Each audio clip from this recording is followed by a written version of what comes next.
A. Memahami informasi dalam artikel. 1. Ciri-ciri artikel. Ciri-ciri artikel yaitu tulisannya singkat, padat, jelas, dan pembahasannya lengkap serta tuntas. Yang kedua, sumbernya berasal dari fakta yang ada. Yang ketiga, bersifat faktual sesuai dengan data-data yang diketahui oleh si pengarang atau si penulis. 4. Isi yang disampaikan sesuai dengan fakta yang didapat dari narasumber, bukan dari pemikiran penulis. Yang keenam, gagasan atau topiknya harus menyesuaikan dengan kebutuhan pembaca atau masyarakat umum. Yang kedua yaitu struktur artikel. Struktur artikel dibagi menjadi 4. Yang pertama, pembuka atau lead. Pembuka adalah alinea pertama pada awal artikel. Terdiri atas prolog, lead, intro, atau teras, umumnya disebut pembuka. Bagian kepala ini berisi uraian aktual yang penting untuk dijadikan pembahasan artikel berikutnya.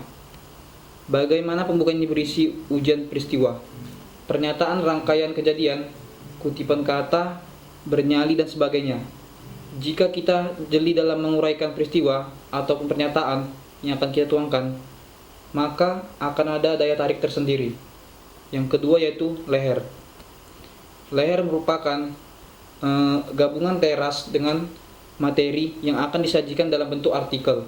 Bagian ini sering disebut sebagai jembatan atau pengait. Isi bagian leher artikel ini menyampaikan pernyataan atau uraian yang mengungkapkan suatu permasalahan. Jelasnya, bagian ini menghubungkan antara kepala dengan perut artikel yang kita rencanakan. Yang ketiga, isi tubuh.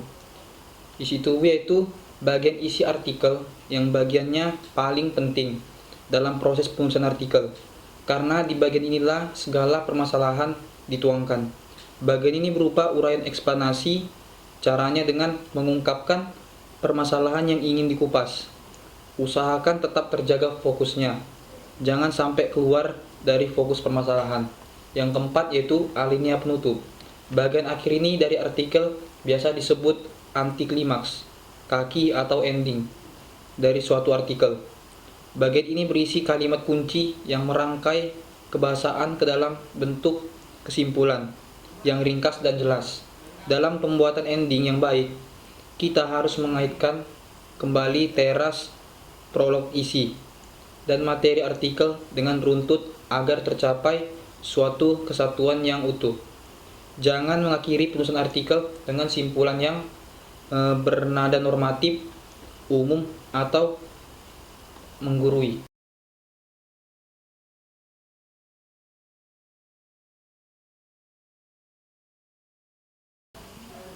Tiga, jenis-jenis artikel. 1. Artikel eksploratif. Artikel ini mengungkapkan fakta-fakta berdasarkan kajian dari penulisnya. Jenis artikel ini cocok untuk menguraikan penemuan-penemuan baru.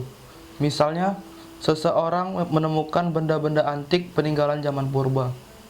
Penulis artikel kemudian menelusuri sejarah barang yang ditemukan itu dan menguraikannya melalui tulisan artikel. Tulisan semacam ini menurut redaksi dikelompokkan ke dalam jenis artikel eksploratif. Yang kedua, jenis artikel eksplanatif. Eksplanasi secara bahasa adalah menerangkan. Artikel ini adalah artikel yang isinya menerangkan sesuatu untuk dapat dipahami pembaca. Misalnya, ketika presiden ingin membubarkan parlemen dengan sebutan dekret presiden. Hal ini mengundang berbagai reaksi dan tanggapan dari para pengamat. Penulis artikel yang jeli akan membuat artikel dengan menerangkan apa itu dekret presiden, bagaimana prosesnya, dan lain sebagainya. Yang ketiga, artikel deskriptif. Artikel ini adalah artikel yang menggambarkan suatu permasalahan yang terjadi di tengah masyarakat, sehingga dapat diketahui apa yang sebenarnya terjadi. Jenis artikel ini mirip dengan laporan atau reportase.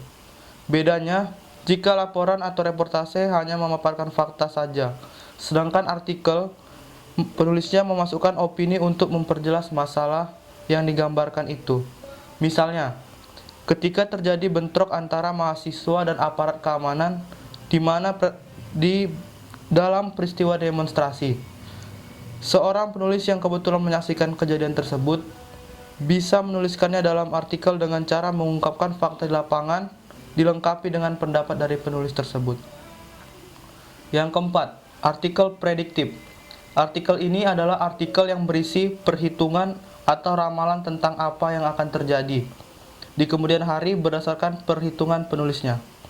Misalnya, ketika Bank Indonesia memutuskan untuk menaikkan suku bunga deposito, seorang pengamat ekonomi memperkirakan atau memprediksikan kelak di kemudian hari bakal banyak deposan, memindahkan uang ke luar negeri. Yang kelima, artikel preskriptif. Artikel semacam ini adalah artikel yang memberikan tuntutan kepada pembaca untuk melakukan sesuatu sehingga tidak mengalami kesalahan atau kekeliruan. Misalnya, artikel tentang bagaimana cara mengurus paspor, KTP, atau SIM tanpa melalui perantara. Penjelasan mendetail yang sifatnya menuntun pembaca sangat diperlukan.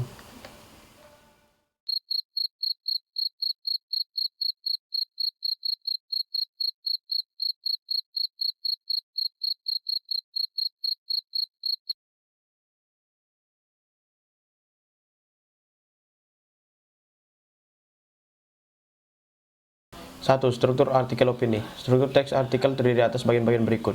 Pernyataan terdapat atau thesis statement. Bagian ini berisi topik atau pembahasan yang akan dikemukakan penulis. Argumentasi.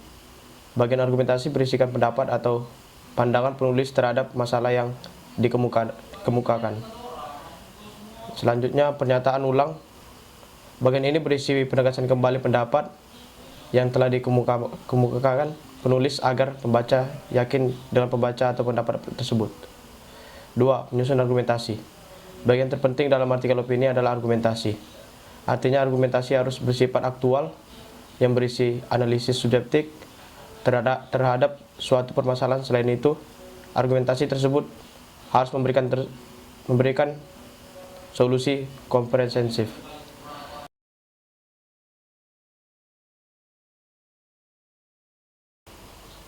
Selain itu, ada beberapa hal yang harus diperhatikan dalam menyajikan artikel, diantaranya sebagai berikut. 1. Pola pemecahan topik. Pola ini memecah topik yang masih berada dalam lingkup pembicaraan yang ditemakan menjadi subtopik atau subbagian yang lebih sempit, kemudian menganalisis masing-masing subtopik tersebut. 2. Pola masalah dan pemecahannya.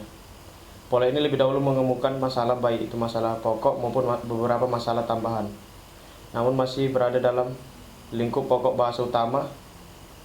Selanjutnya dianalisis sesuai dengan pendapat pakar ahli terkait dalam bidang yang ilmu bersangkutan.